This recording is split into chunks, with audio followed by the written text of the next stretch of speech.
Subscribe to my channel and hit the bell icon so you never miss any video from my channel. Yo! Welcome to LCameraTV. Make sure you like, subscribe, and share this with y'all cool things like Facebook and Reddit and Instagram and wherever else. And guys, don't forget to hit the bell notification, man. Hit the bell icon so you never miss a video. I upload randomly, so I definitely don't want you guys to miss out. So hit the bell notification, man. When you see the squeaking lines, you know you have been notified. And guys, I'm pissed off. I am pretty pissed off. This is not a good day, man. Some injury reports came back, and they were not favorable to the Panthers, man.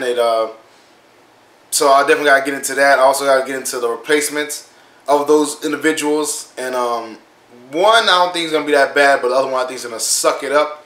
So, you know, we got a lot to talk about. So let's get started. So first off, let me start off by saying, man, I'm a true Carolina Panthers fan. I love my Panthers, man.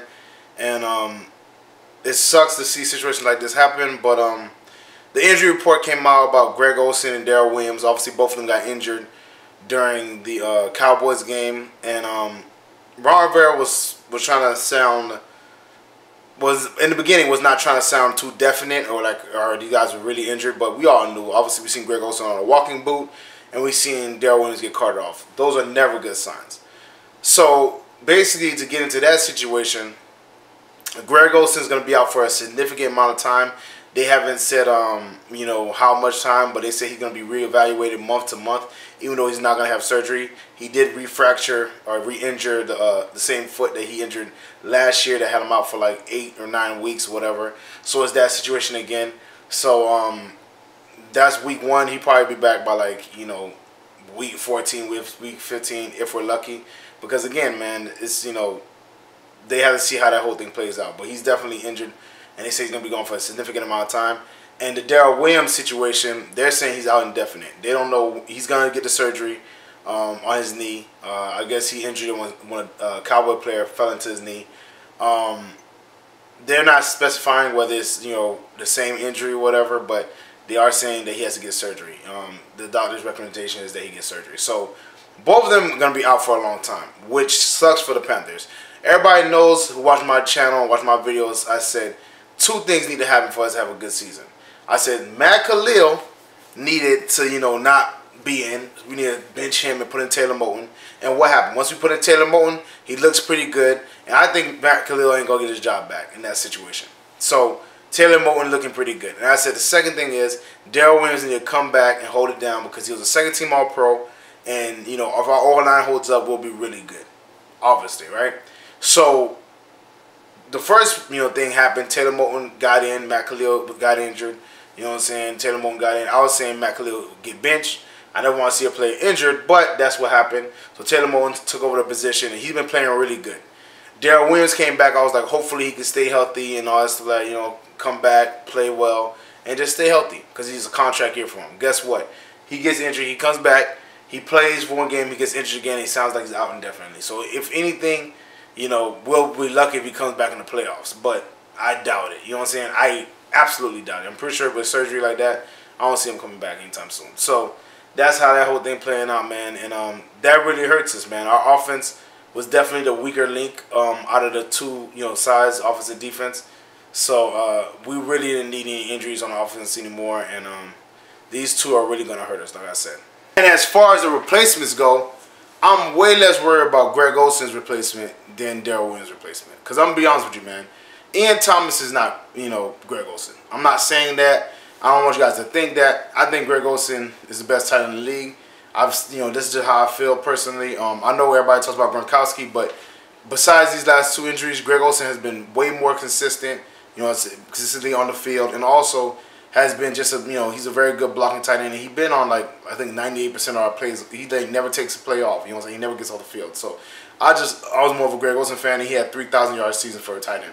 Obviously, that's big time. But I've always been Greg. You know, I like Greg Olsen. I think Greg Olsen is a very good tight end.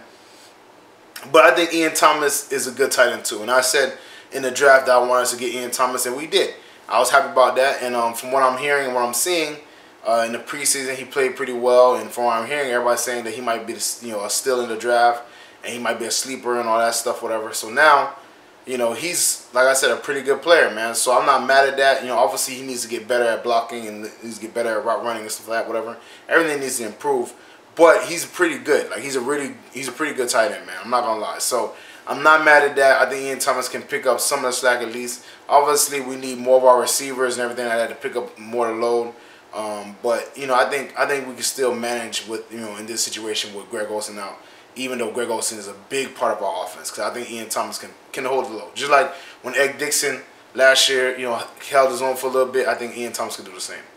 But the issue I have is Darrell Williams' replacement. So now we have very little, you know, replacement value for Darrell Williams. Darrell Williams, like I said, is a second-team All-Pro. He's very good.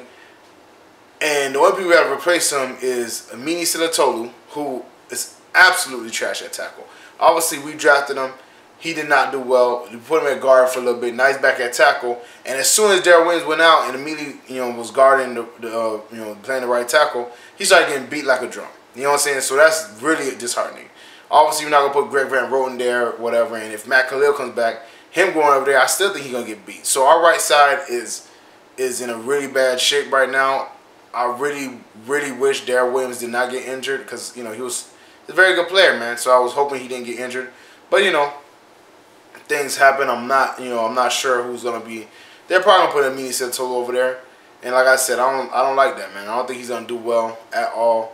And I really hope, you know, if Matt Khalil comes back, we don't kick Taylor Moton back to the right side and have Matt Khalil on the left side. Because to be honest with you, I'd rather Taylor Moton be on the left side, Matt Khalil be on the right side. Because I think Matt Khalil would be a little bit better going on his right side than his left. And at least Cam Newton can see what's coming from, you know, from the right side instead of the blind side where Taylor Moton's at. So for me, I'm not confident in Mini Santolo or Matt Khalil, but you know what I'm saying, maybe they put in Brandon Mann. I don't think so. I don't see Greg Van Roten or any of them guys. Maybe Trey Turner. Maybe they move Trey Turner to the you know, right tackle, which I think he played a little bit before when we had an injury. Might move him to the right tackle. Maybe put him in the right guard. Who knows? But we gotta figure something out, man, because Darrell Williams was a crucial piece, and it doesn't seem like he's coming back anytime soon. Now, even with this terrible news about the Darrell Williams and Greg Olsen situation, I'm still going to keep hope alive, man, because I love my Panthers and I believe in them. I'm still going to keep hope alive, and the reason why is because of my defense, man. My defense was top-notch, you know what I'm saying, against the Cowboys, and I think my defense is going to be top-notch all year. They're going to be, you know, containing people to low amount of points. So I think my offense might be able to squeeze out, you know what I'm saying, some victories, whatever, and still go to the playoffs and stuff like that, whatever, because of, you know, the defense, whatever. But the situation is not, you know, favorable for us. Like I said, our defense is going to be top-notch. Obviously, we all know that. Luke Kuechly's still there. You know, Thomas Davis is coming back and all that jazz. But, you know, we need that. I mean, if we could get a right tackle, man, we'll be in such a good situation because, you know, like I said, I don't think Ian Thomas is Greg Olsen, but I think he can at least, you know, supplement some of the workload. But the right tackle position, man, I seen the mini Santolo getting beat, man. So that's definitely not a good sign. But like I said, our defense is going to hold up, man. Dante Jackson looking like a baller. We not really see that much of Rashard Golden. We see more Colin Jones against the Cowboys. That's because Norris Cersei was out. But for the most part, man, our D looked pretty good, man. Looked pretty good. We sacked Dak Prescott 6 times. Now, mind you, he had like 2 injuries on the O-line. But still, man, 6 sacks is 6 sacks. So, you know, I definitely think we can still rush the passer, man. But I just really wish we had our right tackle, man. Because obviously, you know, if our O-line held up, man, sky's with the limit, man. Hopefully, you know, we can hold out, whatever, win the division, and, you know what I'm saying, he'll come back for the, you know, obviously, the playoffs or something like that, whatever. But they have no timetable. They don't know when Darrell Williams is coming back, and I know Greg Olsen's out for months. And this Greg Olsen situation is really pissing me off because this is the second time this injury happened, and they said this injury happens multiple times once it happens the first time. So hopefully it can be, like, fully cured this time, and he don't have to, you know, worry about next year if he doesn't come back this year or next year. He has the same situation because this sucks, man. It really does. Well, that's it for me, guys. Make sure you like, subscribe, and share this with y'all cool things like Facebook and Reddit and Instagram and wherever else. And guys, don't forget to the bell notification, man. Hit the bell icon so you never miss a video. I upload randomly, so I don't want you guys to miss out. So definitely hit the bell icon, man. When you see the squiggly lines, you know you have been notified. And guys, get in the comment section, man. How do you feel about these injuries, man? Do you think Ian Thomas can hold up the workload that Greg Olsen was putting out, or at least some of it? How do you feel about the right tackle situation and Darrell Williams situation? Do you think our right tackle is going to get exposed from now on? Because I definitely do, especially if it's a medium single total. So get in the comment section, man. Also, how you feel? Do you think the defense can carry us along till, you know, the playoffs, whatever, or just until like 11, 12-1 season? Let me know in the comment section, man. Check out the LCameraTV apparel, shirts, hats, mugs, all type of cool things. That links in the description below. Support the channel, support me. You already know what it is. Check out the Patreon page. That link is also in the description below. If you get on the Patreon page, you get all kinds of exclusive content. You know what I'm saying? Shout outs, you know, blooper reels. You help me decide what my next video going to be. A lot of cool things, man. So definitely check out the Patreon page. You already know, support the channel, support me. Also, check out my daughter Nonstein's video. That video is going to be on the very end screen of this video. I think you guys will really like it. It talks about, you know, this most recent video is more about the, you know, Osaka Naomi and her victory and all that stuff like that. So definitely check his stuff out, man. Very funny dude, very talented. I think you guys really be interested in, especially because, you know, you guys are sports fans. So definitely check his stuff out, man. Very talented dude, man. And share this with our Panther family, friends, anybody Panther related, anybody NFL related. Let them know what LCameraTV is rocking with Panther Nation, and Panther Nation rocking with LCameraTV. Again, thank y'all for all the support. Thank y'all for what y'all do, man. And I'll see y'all next time. Peace.